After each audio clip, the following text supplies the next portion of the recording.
Good morning, everyone. Thank you very much for being here. My name is Carolyn, and today I am doing an oral presentation as my requirement for my business communication studies through the Open Polytechnic.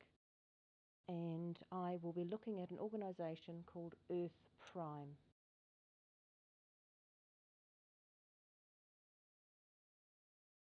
So the purpose of my presentation is to go over the findings of a staff survey that was commissioned by the CE of Earth Prime, Les DeWitt.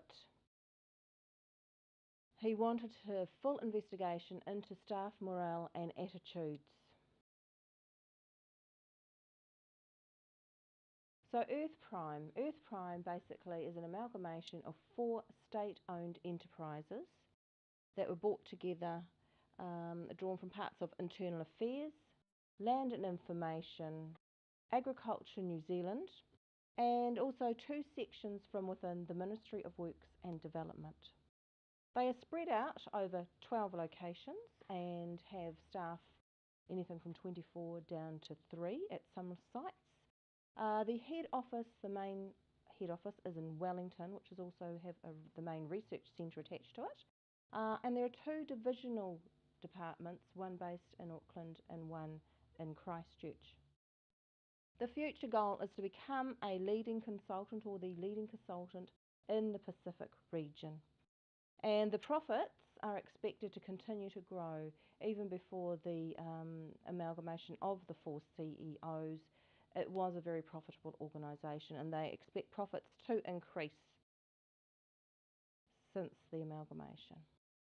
So at this stage there is an uneasy coexistence between staff, and we're going to look at, over the next 4 slides, we're going to look at the staff, who they are, where they've come from. So there are 4 main groups within the organisation. There are managers, field specialists, the satellite imaging statistical input research specialists, otherwise known as the sisters, and support staff. In some centres there is an uneasy coexistence between the staff.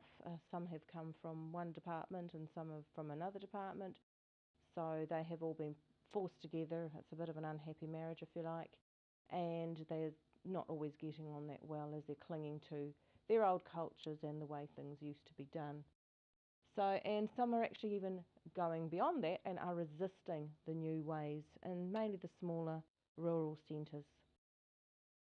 So the managers, half are from Internal Affairs or Land and Survey Information, 20% are from within the Ministry of Works and Development, and the remainder are from outside appointments. There is little understanding of communication or the role it plays within the organisation, and none of them have been trained in change management, so they're not able to support their staff through this transitional period within the new organisation. So we're looking at the second group now, which are the field specialists. So the field specialists are a dedicated group, and they're mostly from Agriculture New Zealand or from within the Ministry of Works and Development. They're narrowly dedicated to their role, if you like, and aren't really interested in anything else. They're just focused on what they're doing. They do not see how they fit into the new organisation, and they don't have any understanding of the new satellite imaging technology. They just think that's a bit of a marketing ploy. You know, that I don't think they even think that they actually do much work, that they're doing, you know, the daily grind, and the sisters are really just show ponies as far as they're concerned. So we're looking at the satellite imaging specialists, otherwise known as the sisters, and they are called also the sisters because they're a young, vibrant group, mainly female, and they're at the leading edge of the satellite computing interface. They're market oriented, and staff see them as arrogant, but the sisters themselves don't realise this, and when they do come across this attitude from their colleagues, they are often surprised and don't really know what they should do about that attitude. Some of the staff do see that they have gained an unfair share of the resources. Support staff. So the support staff come from either clerical or technical background. Almost equally from Agriculture New Zealand or for the Department of Satellite Imaging.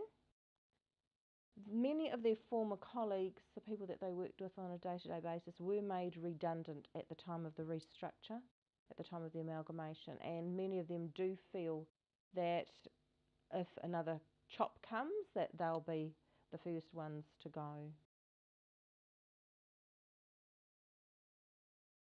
So this is just a picture of some of the staff's feelings at this stage. So we are at crisis point. So the reason why the survey was why the survey was commissioned by Les is because of the sabotage which occurred at this point of the survey when the glossy new magazine, which was the baby or the brainchild of Kaizet de Akawere, called Skies Unlimited. The Skies Unlimited magazine was to replace the staff magazine, so this one is focused on clients.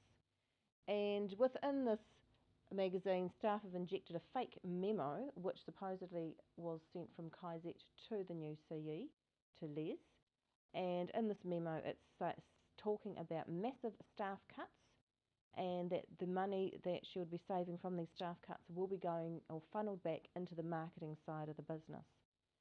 Now, Les has basically said to the staff that this was untrue. However, staff have closed ranks when he tries to find the culprit because they really do believe that this is the true agenda or the hidden agenda of the company. So let's look at our findings in more depth. So half the staff are unfamiliar with the goals of the organisation. Nearly half of them aren't sure about the organisational structure, how or where their roles even fit into the new organisation. And the substantial minority don't know or understand the reporting structure. They don't know who their manager is or their supervisor, who they should be going to for their day-to-day problems and requirements. So that's causing problems. Staff are not receiving enough information. They aren't receiving enough, and they're not receiving the right type of information. Many decisions are being made without the consultation of the affected staff, and managers are not passing on information to the staff so that they can actually do their jobs properly, and in some cases information is not getting to the staff in time, and it means they haven't been able to meet deadlines. There's also lack of information sharing between the different offices and the different divisions and departments. The communication is not multifaceted enough to reach all staff.